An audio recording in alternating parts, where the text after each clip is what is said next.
Halo sobat Warsa Organik, bagaimana keadaan sawah sobat semua? Ini di awal musim hujan ya sobat. Nah, di awal musim hujan ini sobat, dalam tanam padi sobat, ini harus berhati-hati sobat, karena terlalu banyak tanah asam di awal musim hujan ini sobat. Karena di musim hujan ini kandungan nitrogen ini bisa diperoleh dari air hujan juga sobat. Jadi bisa diperoleh dari pupuk, juga diperoleh dengan air hujan sobat. Oleh sebab itu, bila kita tidak bisa mengendalikan penggenangan air pada tanaman padi sobat, ini bisa-bisa kena tanah asam sobat. Jadi padi bisa terkena asam-asaman. Oleh sebab itu, sistem pencegahan tanah asam ini lebih penting sobat, sebab pencegahan lebih baik dari pengobatan sobat. Jadi mencegah itu lebih baik dari mengobati. Biaya juga lebih ringan untuk pencegahan sobat daripada mengobati. Untuk mengobati dan menanggulangi atau mencegah padi asam-asaman ini telah banyak di video saya yang terdahulu ya sobat. Banyaklah video saya itu mengenai padi asam-asaman, cara penanggulangannya, juga cara mencegahnya, itu ada sobat. Nah, kali ini pencegahan di awal musim hujan sobat. Nah, karena musim hujan ini kandungan nitrogennya terlalu tinggi, makanya kalau menggunakan pupuk kimia terutama pupuk urea di musim penghujan ini kebanyakan padi pasti terkena asam, dah pasti kena tanah asam. Padi bisa kuning-kuning dan akarnya bisa membusuk sobat, seperti di video ini sobat. Nah, begitu awal tanam perkembangannya padi ini tidak baik sobat, perkembangannya lambat karena tanahnya asam sobat, tergenang oleh air. Dan solusi pertama untuk mengatasi asam-asaman ini adalah pengeringan air sobat. Nah, bila musim penghujan kan air tidak bisa dikeringkan, jadi alternatif yang lain adalah pencegahan agar padi terhindar dari asam-asaman sobat.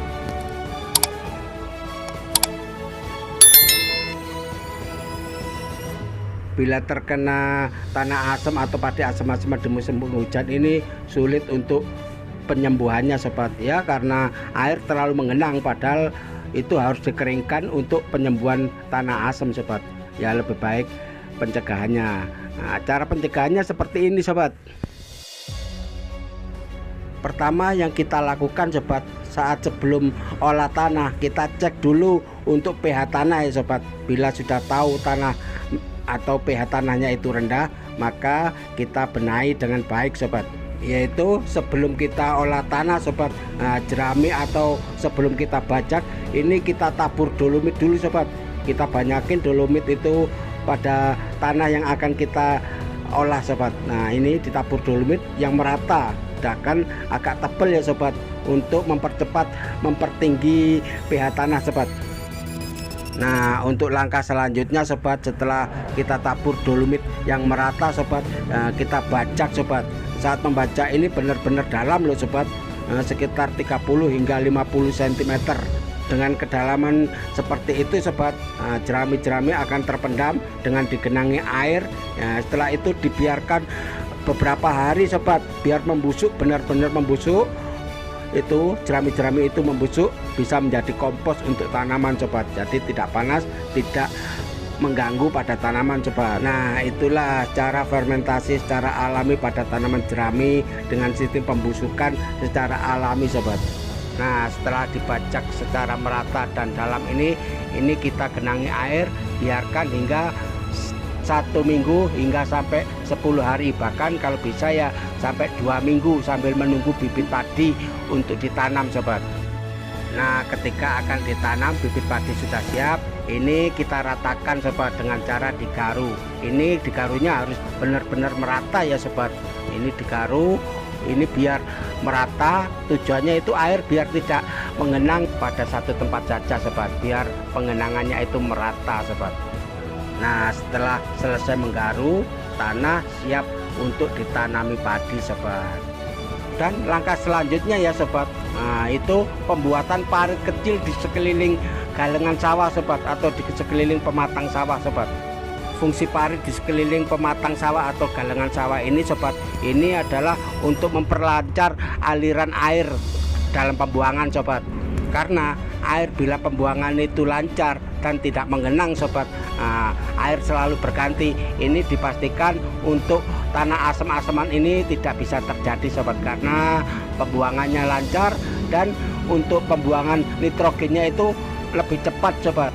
Dengan aliran air parit kecil ini sobat, parit yang di sekeliling sawah itu sobat, itu benar-benar efektif loh sobat dalam menanggulangi tanah asam sobat, karena air irigasinya lebih lancar sobat.